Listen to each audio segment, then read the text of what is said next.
My name is Adam Hetherington. I'm part of the agency team at Google. So what my role is, I work with some of the leading agencies across the UK and Ireland to help them with what's happening in the digital space now, but then also to be looking forward.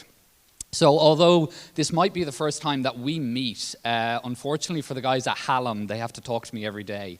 So I work predominantly through them. So a lot of the talks today actually will involve a lot of the stuff that I've spoken to them about in the last couple of years.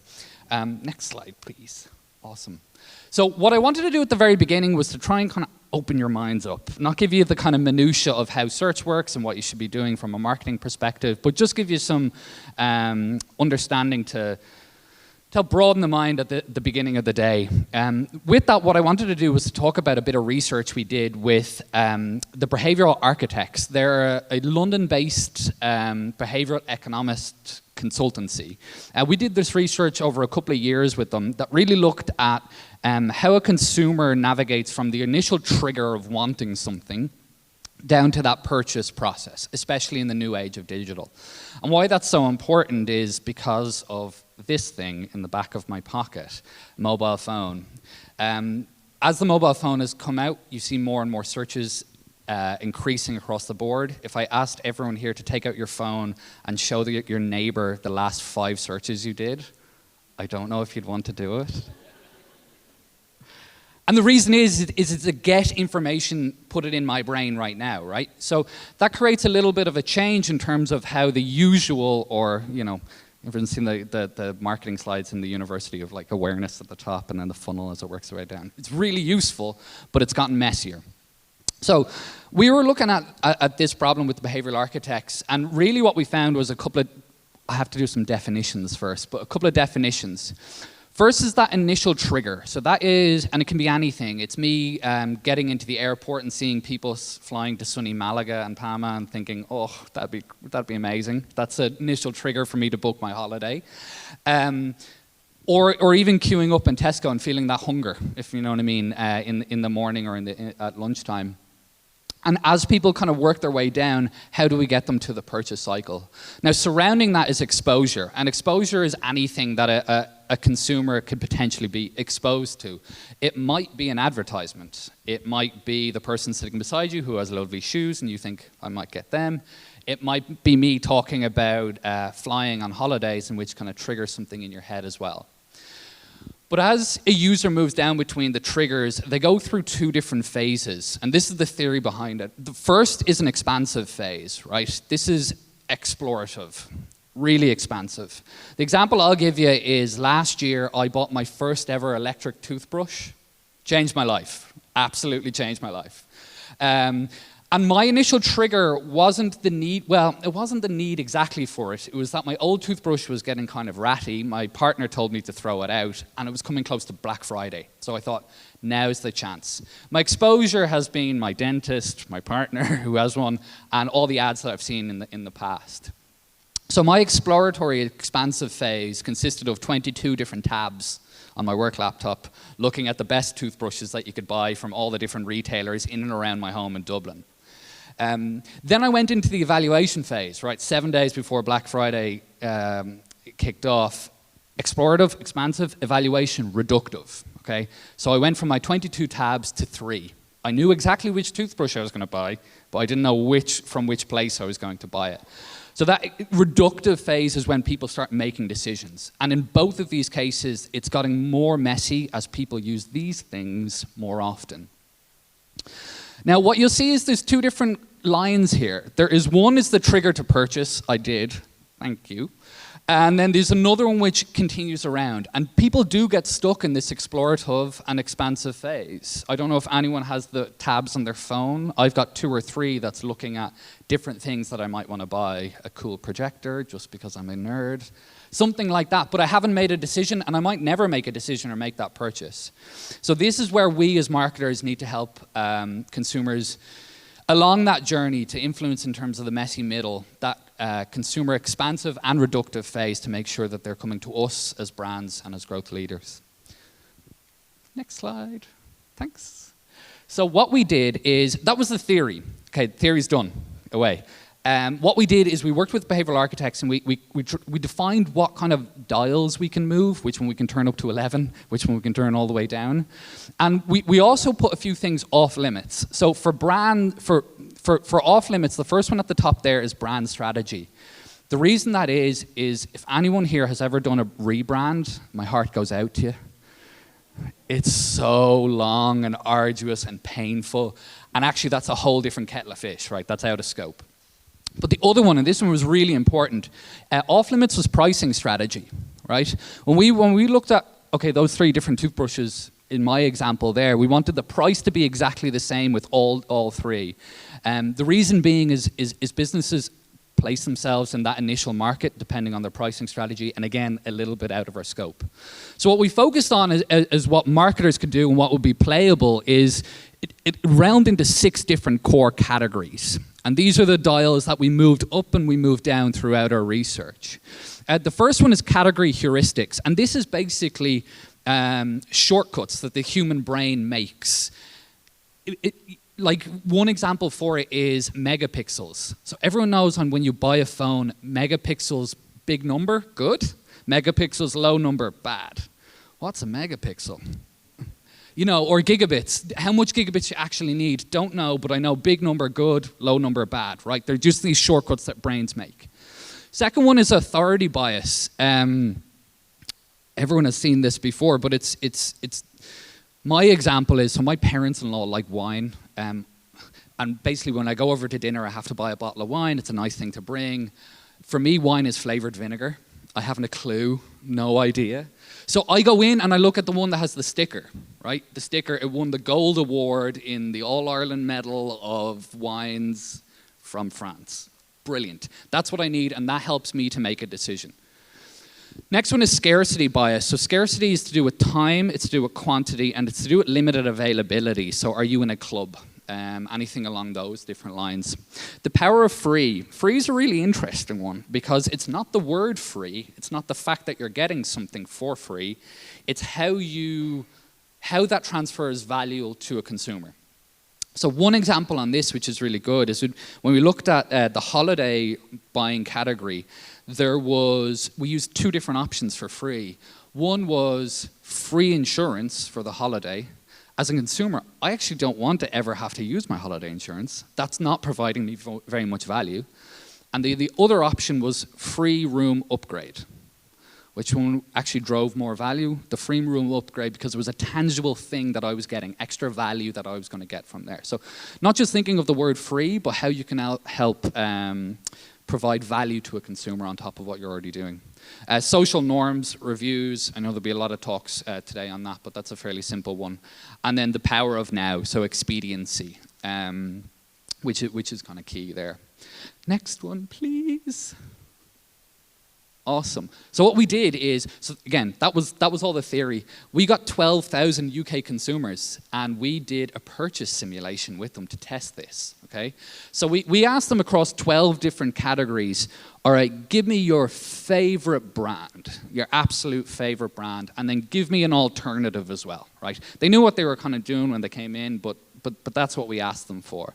My example, I'm going to use the clothing category because it's easy to explain. I'm wearing Adidas Gazelles at the moment. Other shoes are available, but I'm just going to use that. So in my case, it would be Adidas Gazelles, favorite shoe runner brand. Other possible brands, Zevea, Puma, all that kind of stuff. Next slide, please, Pete. Awesome. And what our simulation looked like is essentially we created what would be a landing page. We wanted to try and keep it as real world as possible. So when we asked them to search for holidays in this example, or clothes, or shoes, or SUVs, or mortgages, we even did, so across the full range, we would give them a landing page. Now, again, it was a simulation. It wasn't a real landing page that we worked their way through. Next one, please, Pete. Awesome. So this is the first one, okay? So when we got our test subjects in and we asked them, okay, search for clothing. If you remember at the very beginning, I said there was the initial trigger and then there was a purchase. So we gave them the trigger. We said, you don't have any cool runners that you need to go talk on in the Nottingham Digital Summit, so you need to buy them. You really do. That's your trigger. It's already exists. Everyone has it. What we also said is at the very bottom there was that pricing strategy was off the board. So we gave them, okay, £80. You've got your trigger. You've got the funding. You're ready to go. And then we showed them their favorite brand of clothing, and then the second one, a fake brand. We didn't have this one at the bottom at the very beginning, okay? So we just had the first one. And we said, would you buy? And 100% of people said yes, which is amazing. So they stated their favorite brand. We gave them both a trigger as well as the means to purchase. The pricing was off limits. And then they said, yeah, I would. I'd actually buy those gazelles for that event. Now, what we did next is, next click, please, Pete. We added in a second or an alternative brand, okay?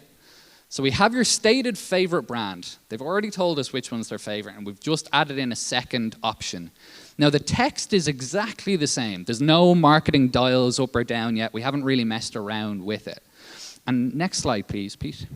And what we found is, in the clothing category, 30% of people switched from their stated favorite brand. I repeat, stated favorite. They said, that's my favorite. 30% of them switched to an alternative straight away. That blew my mind. They've already gone, yeah, no, that's my favorite. Here's the money. Here's everything. And once they see another one, oh, yeah, actually, I might switch onto that. Oh, back to, please, Pete. Uh-oh, back one more. There we go. Next, what we did is we supercharged the second brand, okay? So by what supercharged means is we looked at all of those different norms. Now, if you do want to kind of go into detail on this, my colleague Madhavi, who's in the audience, hey Madhavi, she'll be doing a talk after lunch in the next studio that really kind of gets into the nuts and bolts of this. But essentially what we did is we used the 6 different categories and we made sure that they were valuable. So like one example is, so with the free 50-page home style inspiration guide, that's more valuable to a consumer than free 20-page guide to the spring season 21 looks for all ages, right? It's not providing me much value. Or another example is the authority bias. So in the supercharged version, we have the fashion designer's favorite. That's a good authority when you're looking at clothing, versus the celebrity favorite. Also an authority, but maybe not as valuable to a consumer. Now, after supercharging, next slide please, Pete. What we found is that 45% of people switched from their stated favorite brand to an alternative just because the second one had better marketing. Again, brand off limits, pricing strategy off limits. Price was the same for both of them, and almost half of people switched across. Now, next slide, please, Pete. We did something cheeky. Has anyone heard of Leaf, the footwear brand? No? Good, because we made it up. Doesn't exist. So we made up a fake brand. We were like, yeah, here's Leaf shoes. They're real cool. And we introduced this as a fake brand to them. We supercharged it as well. Next slide, please, Pete. And we stuck it in the second place. So just right in there, brand new, supercharged it, got a really good kind of all those categories. Next one, please, Pete. And what we found was that 15% in the clothing category, which is actually quite small, but 15% of the market share was instantly taken by this fake brand that no one had ever heard of. Now what you'll find is on the very left-hand side, which surprised me even more, was that 37% of people will go for a mortgage from a brand that doesn't exist and we made up, and they didn't know we made it up just because the marketing was better. It's shocking, right? So it's about doing things cleverly and the opportunities there. Next slide, please, Pete. So what we got from this was 3 core understanding. And again, this is what Madhavi will go into in more detail as she kind of gets under the minutiae. But for the decision makers, the C-levels in the room, I just want to touch on these 3 points for you. One is ensuring brand presence. So that coverage piece, just being present is really, really, really valuable. Second one is to intelligently and responsibly, please, employ behavioral science principles. So reach the right audience at the right time, at the right speed. And then finally is close the gap to purchase. Don't get caught, don't let your consumers get caught in that explorative and reductive phase. Bring them back in a little bit. Next slide, please, Pete. So, and one more. One more, please, Pete. There we go. So from a coverage and share point of view, I already mentioned it about how the increases of search, 15% of new are every day. Lots of non-branded searches. You'll see the non-branded searches are going through the roof as people are doing the get information into my brain right now. However, coverage can be a difficult one because you can't place a bet on every single search that goes out in the UK. Because we're all limited by marketing effort, right? So that's marketing effort is your budget, yeah, but it's also your capacity in terms of people to maintain it. It's also your own skill level with it. So the key thing with this is to ensure coverage and to be willing to appear to different people at different stages, underpinned by machine learning. Because what machine learning will do in this case, it will say, Adam searching for those electric toothbrushes, very good person to go after. Madavi, who may already have one, perhaps not a good person to go after. So it's backing out of those auctions, it's getting away. By coverage and share, it's about making sure that you're present, but you're present in the most efficient way possible. Next one, please. Thank you. And next one as well. So speaking to your audience as well, this is an awful slide. I really apologize. I did have animations and then they freaked me out, so I took them out. So if you only have one ad, for example, and some people go, this is my favorite ad. Remember A/B testing? A/B testing was great. A/B test and 55% of people say that this is my favorite ad, so therefore 100% of people have to see it. That makes no sense. We don't believe in that. Very similar to the one before, be open to what each individual customer will want to see and allow the flexibility through machine learning for them to experience that as well at different stages and at different times. Next one, please, Pete. And the last one. There we go. And then close the gap to purchase. I was explaining this to Jake as well yesterday. I was like, do you care where your consumer buys from you? You know, if on Monday morning search is the biggest priority and deliver of revenue for you as a business, but then on Tuesday in the afternoon it's YouTube, or on Thursday midday it's Google Display, or whatever the case may be. The other two are discovery and then Google Maps. I don't know even if people know that there's ads on Google Maps. There's branded ads on there. So we're integrating our solutions to drive that action, to drive that importance at the right time. One example that I wanted to pull up was a thing called Performance Max, which you may have heard in the news for the last year or so, but there'll be a lot more talked about it later on today. I think there's one more slide, please, Pete. And one more click. Awesome. So I started doing this talk, well, the first iteration of this talk and our first iteration of the research with startups. I actually didn't bring it to established brands whatsoever because I was trying to show them that they can achieve market share. And then it was actually the really clever marketers that came to me of established brands that said, actually, no, we want to go and pinch market share. We want to continue to grow and find opportunity. So whether your brand is 150, 200 years old and you're very established, or you're still in that challenger space, I would implore you, one, underpin it with automation. Machine learning based assistance, and then second one is get testing. You'd be absolutely surprised in terms of the opportunity out there in spaces that may have been unprofitable in the past but are now integrated as consumer behaviors change. And that's me. Thank you so much. I think there's one more.